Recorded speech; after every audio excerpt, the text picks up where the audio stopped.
Hey everyone, exciting episode of the vlog this week. I cover three key topics. Number one, how technology is affecting the court system in Canada and whether that is a good thing or not.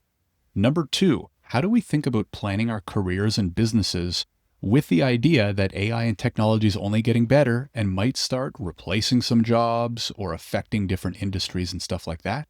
And number three, obviously my favorite topic, books. So the big book that I finished last week and the new popular, very popular book that I'm in the middle of right now. So stay tuned. We're about to jump in. Thanks as always for watching.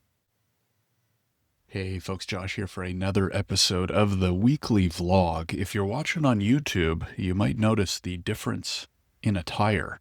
If you're listening on the podcast, then heck, just keep listening on the podcast. But I am usually, when I show up to these vlogs, I'm dressed like a bum working from home in a t-shirt because I quite enjoy that.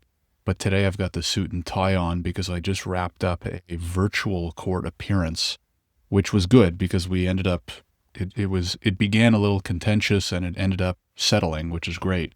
Ultimately, that's usually what you want for your client. Again, obviously depending on so many circumstances, and if you're interested in hearing more about trial and court matters and stuff like that, maybe I'll cover that too. But one thing it really got me thinking about this week, especially one of my favorite topics, which is like the overlap between technology and the law, is things like virtual court. Are they good or are they bad? Number one. And then secondly, thinking about how technology is going to affect certain industries and how we might want to take that into consideration when we're starting our careers, building businesses, what to think about, et cetera, et cetera. So I'll talk about that in just a second. But first of all, I just wanted to opine on is it a good thing or not? It's hard for me to say because the court has become, at least in Ontario, quite virtual friendly, wherein at least some of the appearances are by default held virtually. Like for example, now again, I'm talking specifically in Ontario, typically for family law matters, where a lot of them will hold something like a trial management conference virtually. Obviously important things like trial and, most motions or important motions or longer motions still primarily held in person. But a fair amount of it has been more virtual. I think it's mostly a good thing because number one, convenience. If fewer people have to actually go to court, be there, et cetera, maybe they can switch between matters quicker. So the court can actually hear more matters in a day and, hopefully resolve more matters and cases in a day. I think that's a good thing. I think the thing to think about is maybe what do we lose from being in person, right? So for example, the conference today, what if it was held in person? Well, you would have both parties and their lawyers in person. And after we heard from the judge, they put us into the Zoom breakout room so we could each party could consult with their lawyer on their own and then call back and forth to try and settle the matter and stuff like that. So if it was in person, we would probably be in separate rooms and maybe the lawyers would walk back and forth to talk and blah, blah, blah. So it got me thinking about do you lose some of the magic of in person? I don't know. In effect, we're doing kind of the same thing, just virtually. But is there a big difference, good or bad, whether it's in person or not? I don't know. Hard to say. I'm going to continue thinking about it, especially as I have more and more of these virtual and in-person appearances and kind of compare the two. If you have a lot of experience with both, by all means, please let me know. Now, the second question that I had brought up, or maybe the topic, is how does things like this affect how we maybe want to approach our career and businesses? Because one thing I've thought about is, well, heck, tech and AI is getting really good. What are the industries, or in my case, areas of law that could be replaced sooner rather than later, right? So for example, one that's come up a decent amount is wills, right? If most people in your economy are, single income, not crazy asset classes or foreign assets or anything like that, you probably don't need that crazy of a will.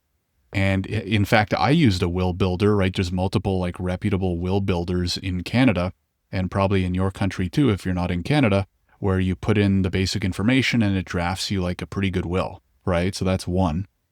Obviously for more complex wills, maybe in certain other jurisdictions, I don't know. But that's one that kind of pops into mind. So one thing I thought about, because as many of you know, I kind of pivoted, right? I started my career in immigration law and now I'm doing family. And the two things that I thought about were, number one, what is probably so complex of a matter that people will probably need lawyers for quite some time? And then number two is, what elements of that law could maybe by law never be replaced by AI, right? So for example, family law appealed to me more on a personal level, and also because these are long, complex matters where parties are usually in so much conflict that they can't communicate with each other anyways. So, people are probably going to want lawyers for family law matters for a while. And then secondly, if you talk about litigation, so specifically files that go to court, because not all divorces, separations go to court, right? Some of them are settled amicably between the parties or with their lawyers. And part of it is, well, the court's probably not going to allow AI to be a lawyer for a very long time, if ever, right? I don't know if we'll ever see the day. I mean, never say never, but probably in my lifetime, we're never going to see a world where you're allowed to retain an AI to represent you. Right? Now, some self-represented people might use AI to help them draft documents. But again, in my lifetime, or at least in the next, let's call it like few decades, we're probably, we're not going to see robots allowed in court, right? So I'm like, oh, okay, well, being a litigator specifically, I enjoy it. Number one, right? Don't do anything that you don't enjoy to begin with. But number two is something that is extremely defensible to AI, like being a lawyer in court, right? Where hey. Now, again, am I the type of person who's like, hey, AI is going to replace 80% of jobs in the next year? No, but I'm also cognizant of the fact that it's pretty good and getting a little bit better. So thinking about that too. So that's been kind of top of mind. Prepped a decent amount for this conference this week, and so I'm kind of happy that we were able to settle the matter. So that's really good. And I don't know, I'm tired. I'll be honest. Usually I talk for a little bit longer, but because I spent pretty much the entire morning in court and then doing the negotiations and then settling, my mind is like a little tired right now.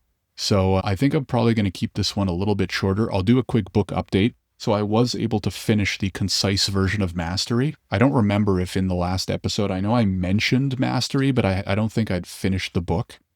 Really good book. If you want insights on finding your life calling, if you're feeling a little lost right now, if you're not sure what to do, really good. Now I have that down pat, but it was still like super insightful to help me ask specific questions, do a little internal digging and make sure that I am on the right path.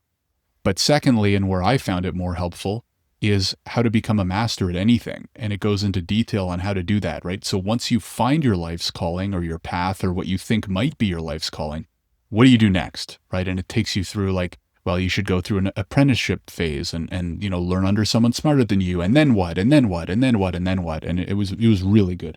Like I said, I got the concise version, so it was like less than 200 pages. I think the full version is very big, as Robert Greene's books tend to be, but I would highly recommend it. I'm right now maybe about a third of the way through the classic, which I almost can't believe I don't think I've read before, is Think and Grow Rich. So I'm maybe about a third of the way through it. There's a chance I'm done it by next week, but so far it's quite interesting. Probably the biggest standout for me is how important our mind and our thinking and our beliefs in ourself and in our internal monologue are. And again, I want to reserve judgment and expand a little bit more once I'm done the book. But I mean, it's a classic for a reason, right? And maybe something that most of us or everybody should read in that regard. So anywho, that's it for me today. Thank you very much for tuning in. If you're watching on YouTube, a like, a subscribe always helps. If you're listening on your favorite podcast platform, then if you can just make sure you're subscribed, maybe leave me a 5-star if you like what you're hearing and you want to give me a little boost. That stuff really helps as well. Lastly, make sure you're on the Substack, right? So if you never want to miss one of these episodes, make sure to click the link in the description, whether you're watching on YouTube or listening to the podcast. There's a link to the Substack. That makes sure that, number one, you'll get more of my juicy content throughout the week. And number two, you'll never miss another vlog when it comes out. Thanks very much for listening, and I will see you in the next one.